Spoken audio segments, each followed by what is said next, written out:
Class 10 TH की प्रश्नावली 1.1 के अगले क्वेश्चन करेंगे। देखिए अभाज्य गुणनखंड विधि द्वारा हमें एलसीएम और एचसीएफ ज्ञात करने थे। देखिए हम किस प्रकार करेंगे अभाज्य गुणनखंड विधि के द्वारा एलसीएम और एचसीएफ ज्ञात। तो देखिए सबसे पहले हम 12 के अभाज्य गुणनखंड देखें कौन कौन से हैं।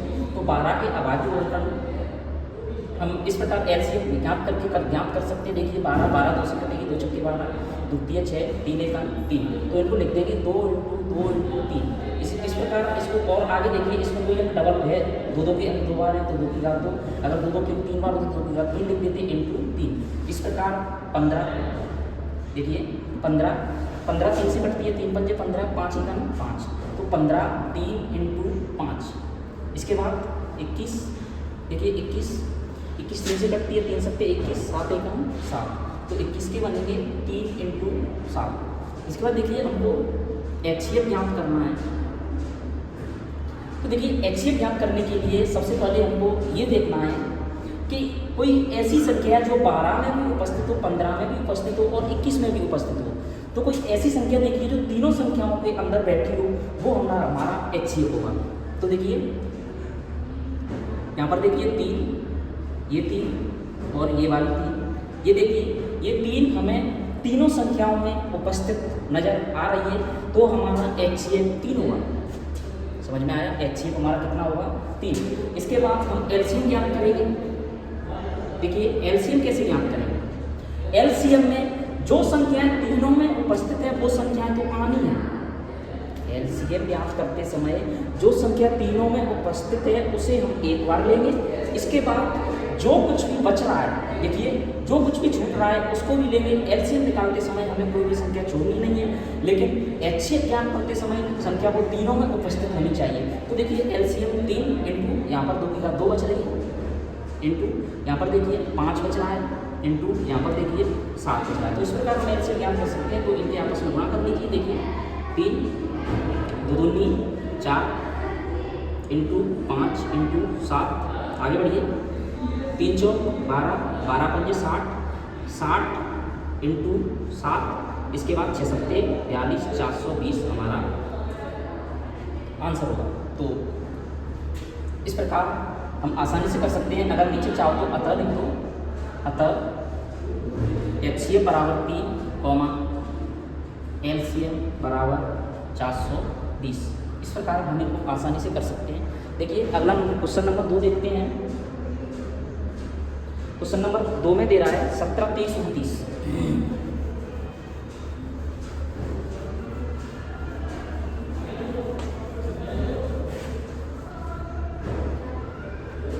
देखिए क्वेश्चन नंबर 2 में दे रहा है 17 23 29। 17, 23, 29 के अभाज्य गुणनखंड विधि द्वारा एलसीएम और एचसीएफ ज्ञात करने हैं। तो देखिए इसको हम हल करेंगे। 17 के अभाज्य गुणनखंड ओनली 17 होगा, क्योंकि 17 में किसी भी संख्या का भाग नहीं जाता है। 23 का अभाज्य गुणनखंड 23 होगा, क्योंकि 23 में भी किसी संख्या का भाग नहीं जाता है। 29 का अभाज्य गुणनखंड 29 होगा, क्योंकि 29 में भी किसी संख्या से भाग नहीं जाता है। तो देखिए इसके बाद हमें एचसीएफ ज्ञात करना है। एचसीएफ देखिए एचसीएफ दोनों में छोटी से छोटी संख्या जो कॉमन है, दोनों में एचसीएफ ज्ञात करते समय थोड़ी छोटी सी छोटी, दोनों में बड़ी से बड़ी संख्या ज्ञात करनी होती है जो तीनों में उपस्थित हो। तो देखिए 17 23 29, 17 23 29 में इनमें कुछ भी कॉमन नहीं दिख रहा है, तो इनका आंसर 1 होगा।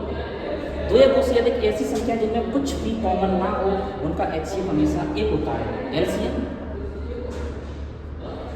2 या 2 से अधिक संख्या जिनमें कुछ भी कॉमन ना हो उनका गुणनफल ही हमेशा उनका एलसीएम होगा। तो एलसीएम क्या हुआ? इनका गुणनफल 17 × 23 × 29। इनका गुणनफल करने के बाद जो भी हमारा आंसर आएगा वो हमारा क्या होगा? आंसर। तो इनका गुणा करने पर 11 33 9, इनका गुणा करने पर आता है 11 339। ये हमारा क्या होगा? आंसर। इसके बाद देखिए हम क्वेश्चन नंबर 3 को करेंगे। देखिए क्वेश्चन नंबर 3 में दे रहा है हमें 8 9 25। क्वेश्चन नंबर 3 दे रहा है 8, 9, 25। 8 9 25 का अभाज्य गुणनखंड विधि द्वारा हमें एलसीएम और एचसीएफ ज्ञात करना है।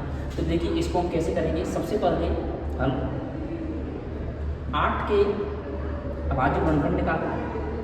2 से कटेंगे 2 चौक 8, 2 2 4, 2 1 2। देखिए 8 के अभाज्य गुणनखंड आ गए 2 × 2 × 2। तो 2 2 के तो हम 2 की घात 3, क्योंकि आधार समान होने पर गुणा में घातें हमेशा आधार समान होने पर गुणा में घातें जुड़ जाती हैं। देखिए और आगे देखिए 9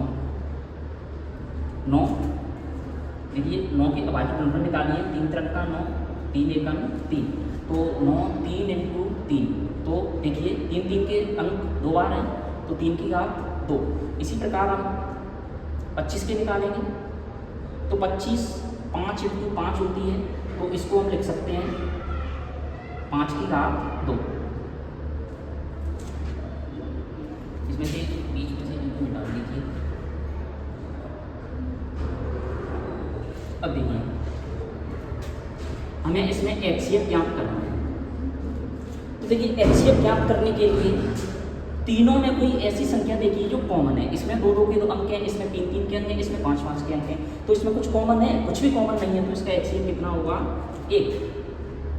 इसके बाद हम इसका एलसीएम ज्ञात करेंगे। एलसीएम में कॉमन को भी लेंगे और जो कॉमन नहीं है उसी को भी लेंगे, तो कॉमन तो इसमें कुछ है नहीं, तो सब अलग अलग आए हैं, तो सबका गुणनफल हमारा क्या होगा आंसर इंटू 5 की घात 2। तो इसको हम देखिए कैसे करेंगे। 2 का क्यूब आपको याद होना चाहिए, 2 दूनी 4 4 दूनी 8, 3 त्रिक का 9, 5 25।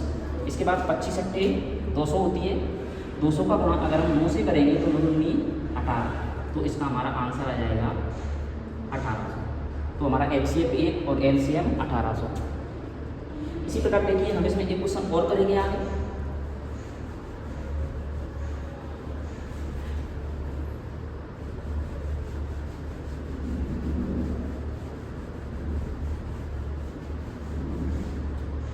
देखिए अगला क्वेश्चन है हमारा 6 72 120। अगला 4 नंबर का क्वेश्चन है अपना 6, 72, 120। तो देखिए इसको हम सेम वैसे ही करेंगे।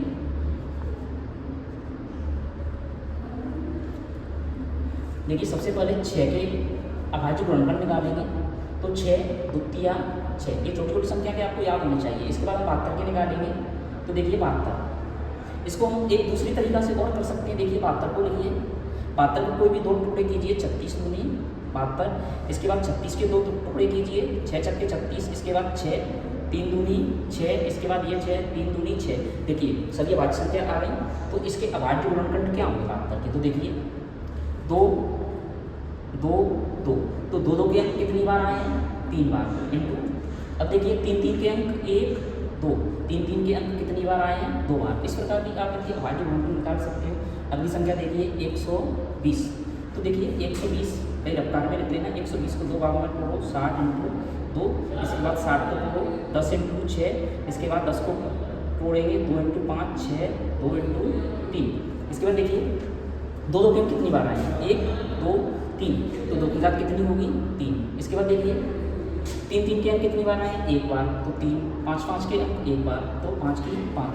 इस प्रकार आप और जल्दी इनकी अभाज्य गुणनखंड निकाल सकते हो। देखिए अब हम इसका एचसीएफ ज्ञात करेंगे। तो देखिए एचसीएफ ज्ञात करने के लिए ये देखिए तीनों में कॉमन क्या क्या है, 2 2 2 इसमें भी है, 3 3 3 इसमें भी है, तो एक तो 2 2 कॉमन है और एक ये 3 3 कॉमन है। आपको ऐसे एग्जाम में नहीं करना है, ये मैं आपको करके बता रहा हूँ। तो देखिए एचसीएफ ज्ञात करते समय जब भी एक जैसी संख्या आ जाए उन पर घात हो, तो हमेशा सबसे छोटी वाली घात लेंगे। एचसीएफ ज्ञात करते समय हमेशा सबसे छोटी वाली घात लेंगे और एलसीएम ज्ञात करते समय हम सबसे बड़ी वाली घात लेंगे। तो देखिए सबसे छोटी वाली घात 2 की घात 1, तो एचसीएफ में 2 की घात 1 2 आ गई। एलसीएम में देखिए यहाँ पर भी 3 3 दोनों जगह है, तो 1 3 ले लेंगे क्योंकि यहाँ 3 की घात 2 ज़्यादा है, जो बच रहा है उसको नहीं लेंगे एचसीएफ में, तो 3 दूनी 6, 6 कितना गया हमारा 6। इसके बाद हम ज्ञात करेंगे एलसीएम। तो देखिए एलसीएम ज्ञात करते समय हम सबसे बड़ी घात लेंगे। देखिए ये 2 2 की घात 3, ये 2 की घात 3, तो एलसीएम 2 की घात 3, और 3 में देखिए ये 3 की घात 2 सबसे ज़्यादा है, तो 3 की घात 2 इंटू जो बच रहा है, बच क्या रहा है 5, तो अब इस 5 को भी लेंगे। तो देखिए इसका गुणा कर दीजिए, 2 की घात 3 8 होता है, 3 की घात 2 9 होता है। इसके बाद 5 8 पंजे 40 40, इसके बाद 4 नाम 36, तो 360। तो इसका एलसीएम कितना आएगा 360। चाहो तो इसको नीचे अतः करके लिख सकते हो, अतः एचसीएफ बराबर 6, एलसीएम बराबर 360। इस प्रकार आप इन क्वेश्चनों को बहुत ही आसानी के साथ कर सकते हो।